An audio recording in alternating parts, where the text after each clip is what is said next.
안녕하십니까. 16세 성공학 튜터리 선생님입니다. 한 달 만에 영어 3등급이 1등급 될 수 있을까요? 100% 가능합니다. 결론부터 얘기하면 이렇습니다. 영어 내신 3등급이 한 달 공부해가지고 1등급이 된다는 뜻은 무슨 뜻이에요? 성적이 급상승을 한다는 뜻입니다. 급상승을 했다는 건 무슨 뜻이냐? 급격한 변화가 있어야 된다는 뜻입니다. 급격한 변화가 없는데 성적이 급상승이 된다는 것은 불가능한 얘기입니다. 세상에는 인과 법칙이라는 게 있습니다. 원인이 있으면 결과가 있다는 거죠. 따라서 이제 결과가 마음에 안 들면은 뭘 바꿔야 되냐면은 원인을 바꿔야지만이 된다는 얘기입니다. 영어 3등급이 마음에 안 들면은 공부가 영어 3등급 공부를 한 거 아니야. 그럼 영어 1등급 공부를 하시면 된다. 그 얘기를 하고 있는 겁니다. 영어 3등급이 1등급이 된다는 것은 성적이 엄청나게 급상승한다는 것입니다. 그것도 겨우 한 달 만에. 그러니까 결국에는 원인 자체가 어떻게 돼야 돼요? 완벽하게 급격한 변화가 일어나야 된다는 뜻입니다. 급격한 변화를 하지 않고서는 절대로 3등급이 1등급이 될 수가 없습니다. 그리고 급격한 변화라는 것은 뭐냐면은 안 맞는 짓 해야 돼요. 안 맞는 짓. 그 다음에 안 편한 짓 해야 됩니다. 불편한 짓 해야 되고, 그 다음에 안 해본 짓을 하셔야 됩니다. 안 해본 짓. 그러니까 이제 자기한테 딱 맞는 방법을 찾겠어 하면은 맞는 것을 하겠다는 거죠. 결국에는 급격한 변화를 안 하겠다는 뜻입니다. 자기하고 안 맞는 거 해야 돼. 안 맞는 게 결국 뭐예요? 안 편한 거, 불편한 거죠. 그리고 안 해본 거. 그래야지 뭐가 돼? 변화가 급격하게 일어나기 때문에 성적에 있어서도 급격한 변화, 급상승이 일어나는 겁니다. 그래서 여러분이 꼭 기억해야 될 게 급격한 변화를 위해서는 안 맞는 거 해야 되고, 안 편한 거 해야 되고, 안 해본 짓 해야 된다. 어머님이나 학생들이나 가끔 뚱딴지 같은 얘기를 많이 하시죠. 자신한테 맞는 공부법, 내 자식한테 맞는 공부법을 찾겠다 그래요. 이게 맞는 이라는 말부터가 이미 끝난 거야. 맞는 걸 하겠다는 건 뭐야?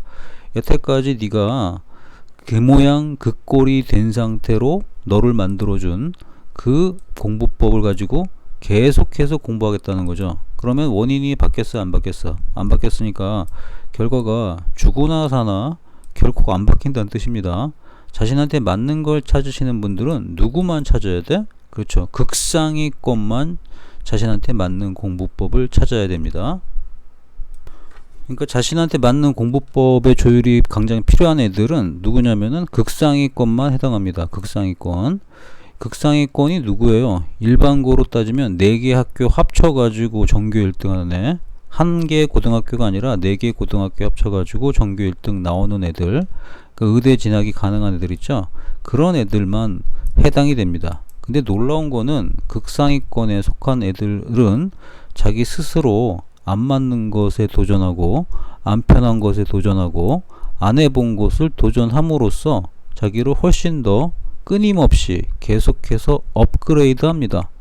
그러니까 이제 일반적인 상위권이나 최상위권이나 특히 이제 중위권 밑에는 말할 것도 없잖아요. 특히 이제 중위권 밑에 애들 같은 경우가 맨날 하는 얘기가 자신만의 공부법, 자기만의 스타일을 막 주장합니다. 자기 스타일로 중위권을 하고 있음에도 불구하고 자기 스타일을 주장해요. 무슨 뜻이야? 그냥 편한 것만 해가지고 기존의 성적을 유지하겠다라는 뜻이죠. 왜? 원인을 안 바꿨잖아. 원인을 안 바꾸고서 어떻게 성적이 올라요? 그러니까 그 말도 안 되는 짓을 하는 것들이 누구다? 중하위권 애들이 그렇게 막 말도 안 되는 짓을 합니다. 또 그걸 누가 인정해줘요? 엄마 아빠가 또 인정을 해줍니다. 그러니까 결국에는 온 가족이 동조를 해가지고 성적 향상이 안 되게 만들어 버리죠. 그래 놓고 뭐라 그래요? 시키는 걸 다 했는데도 성적이 안 오르더라. 시키는 거 다 안 했습니다. 시키는 걸 제대로 하려면 뭘 해야 돼요? 다시 한번 안 맞는 거 해야 되고, 안 편한 거 해야 되고, 안 해본 거 해야 됩니다. 오케이? 그리고 놀랍게도 그대가 안 맞고, 그대가 안 편하고, 그대가 안 해본 게 뭐냐면은 공부 기본이라는 겁니다. 이 공부 기본을 지키게 되면은 어떻게 지켜야 돼? 100% 제대로 지켜야겠죠. 제대로 지키기만 해도 영어 3등급이 영어 1등급으로 점프를 하게 되어 있습니다. 진짜야. 자, 경보 기본에 해당하는 게 뭐냐면 문자가 발명된 이래로 우리는 읽기를 중시합니다. 읽으려니까 뭐 앵무새처럼 읽는 게 아니라 읽고 이해하기를 얘기하는 거예요. 그 다음에 쓰기입니다. 쓰기는 이제 그 인지 능력을 갖다가 손에 있는 그 뉴런들이 기억을 하는 거죠. 그 새로운 그 기억 회로가 만들어지죠. 이걸 갖다 뭐라 그래요? 좀 멋있는 말로 신경 가소성이라고 그러죠. 그러니까 이제 조그만 잔챙이 같은 도로들이 있는데 그 도로들을 부시고 고속도로를 건설하게 된다는 거죠. 그러니까 이제 네 이름을 쓰는 과정을 떠올려 봐요. 네 이름을 처음 쓸 땐 불편하지만 계속 쓰다 보면 어떻게 돼요? 그 눈 감고도 네 이름을 쓰잖아. 그 왜 눈 감고도 네 이름을 쓰는 거야? 계속 쓰다 보니까 회로가 만들어진 거야. 네 이름을 쓰는 회로. 그게 그런 것들을 신경 가속성이라고 그러고, 그게 바로 아까 선생님이 표현했던 고속도로를 만드는 과정이라고 얘기를 해주는 겁니다. 그러니까 이게 뭐야? 손으로도 기억을 하게 되는 거죠. 그죠? 기억세포는 뇌에만 있는 게 아니에요. 뇌에도 있고 장기에도 있고 손에도 있습니다. 특히 이제 손하고 뇌는요 밀접하게 관련이 되어 있습니다. 그래서 읽기하고 쓰기는 필수 중에 필수겠죠. 그리고 솔직히 읽기하고 쓰기를 반복하면은 암기가 되는 것은 당연히 됩니다. 당연히. 그리고 여러분이 공부할 때 어떤 분들 같은 경우는 이해를 먼저 한 다음에 암기를 하라고 그러는데 이게 좀 다릅니다. 영어 단어 같은 거, 영어 단어 이해가 뭐가 있어? 처음부터 외운 다음에 써봐. 그럼 이해가 돼. 그러니까 어떤 거는 암기를 먼저 하고, 이 암기를 먼저 하면 이해가 되고, 어떤 거는 이해를 한 다음에 암기하는 게 빠르고. 그러니까 이해라는 관점하고 암기라는 관점을 서로 상호 교환처럼 왔다 갔다 사용할 줄 알아야 돼요. 잘 이해가 안 돼. 암기를 먼저 해보세요. 그럼 이해가 될 때가 많습니다. 특히 어학 같은 경우는 그런 게 굉장히 많아요. 아무리 그 논리적으로 파고들어도 이해가 안 돼. 그냥 외워봐. 외운 다음에 써봐 계속. 그러면 이해가 어느 순간 됩니다. 알겠습니까? 따라서 공부 기본이라는 것은 읽기, 쓰기, 암기를 100% 충실한다는 거고, 이 읽기, 쓰기, 암기의 이 공부 방법은 역사가 2000년이 넘어요. 사실은 그 문자가 그 발명된 이래로 계속 읽기, 쓰기, 암기에 열중했다라고 보시면 돼요. 이게 이제 오늘날 그 디지털 기기가 나오니까 읽기를 갖다가 대충 눈팅으로 보죠. 눈팅으로 읽는 것하고 그 입으로 소리내서 읽는 것하고 완전히 다릅니다. 그 다음에 쓰기 있죠. 쓰기도 타이핑하는 거하고 펜으로 쓰는 것도 한번 생각해봐. 타이핑하는 것하고 펜으로 쓰는 거하고 네 이름만 해봐. 네 이름만 해도 손가락으로 네 이름 눌러서 치는 것하고, 그 다음에 진짜 펜으로 쓰는 것하고 신경계가 움직이는 게 1000배가 차이 납니다. 1000배. 그러니까 기억하는 것도 1000배 정도 차이가 난다는 뜻이죠. 따라서 학습 도구로서는 펜의 위대함을 타이핑이 못 따라와요. 이해가 됐습니까? 그래서 학습은 펜으로 하지만 정리는 타이핑으로 한다. 이렇게 알고 있으면 좀 편안하겠죠. 오케이?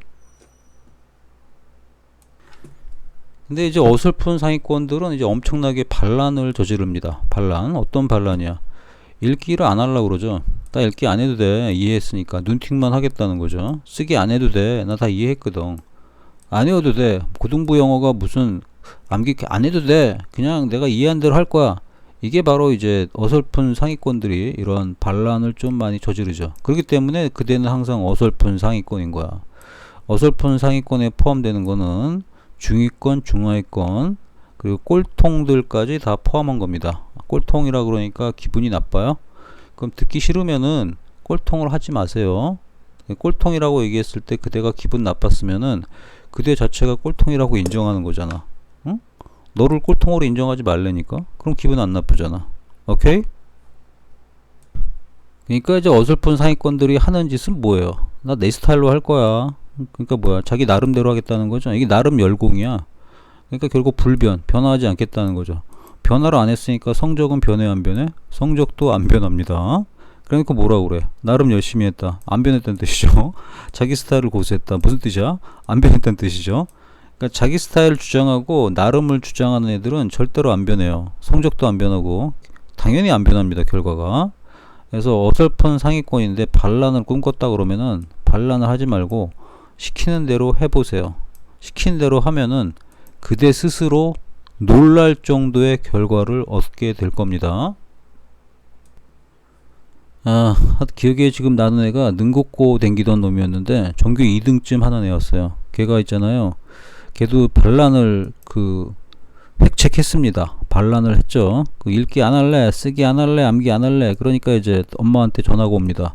선생님, 저희 애는 이거 좀 빼주면 안 될까요? 응? 그럼 전생님 같은 경우에는 그럴 경우에는 이걸 빼주는 게 아니라 학생을 빼버립니다. 그 얘기를 그대로 어머님한테 했더니 어머님께서도 아이를 설득해가지고 결국에는 선생님이 제시하는 방법대로 공부를 했습니다. 그랬더니 어떤 결과가 있었냐? 학교에서 퀴즈를 거기 봤는데 쪽지 시험이죠. 수행평가 대신 보는 거 혼자 100점을 맞았습니다. 그리고 나서 얘는 감동을 해가지고 그 다음부터는 선생님이 지시들을 꼭 따랐던 기억이 있습니다. 이런 사례가 난 너무 많어. 넘쳐요, 넘쳐. 3, 4년 전에 이제 운 좋은 고 1학년 학생이 있었는데 얘는 이제 1차 시험을 갔다가 50점도 안 되는 점수를 맞고 왔습니다. 그리고 이제 요거에 입각해가지고 트레이닝을 엄청나게 시켰죠.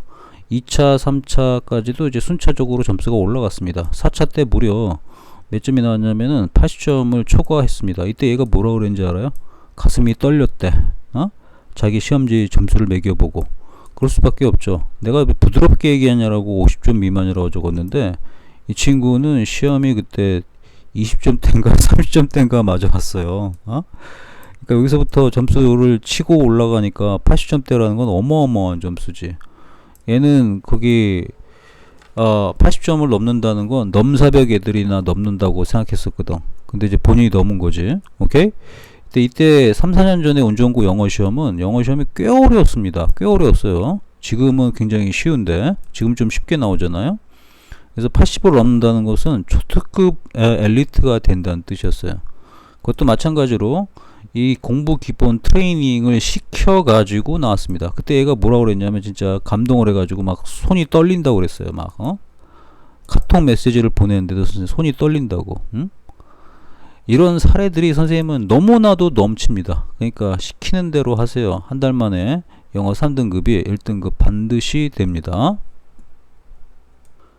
한 달 만에 그 영어 3등급을 1등급으로 올리고 싶은 분이 있으면은 정규 1등 공부 습관을 읽고 그대로 실천하시면 됩니다. 여기 굉장히 자세히 나와 있습니다. 또 책을 읽는데 걸리는 시간이 빨리 읽으면은 한 15분이면 다 읽고요. 천천히 읽어도 한 20분이면 다 읽습니다. 진짜 얇은 책이니까 꼭 다운받아서 공격적으로 활용하세요. 오케이?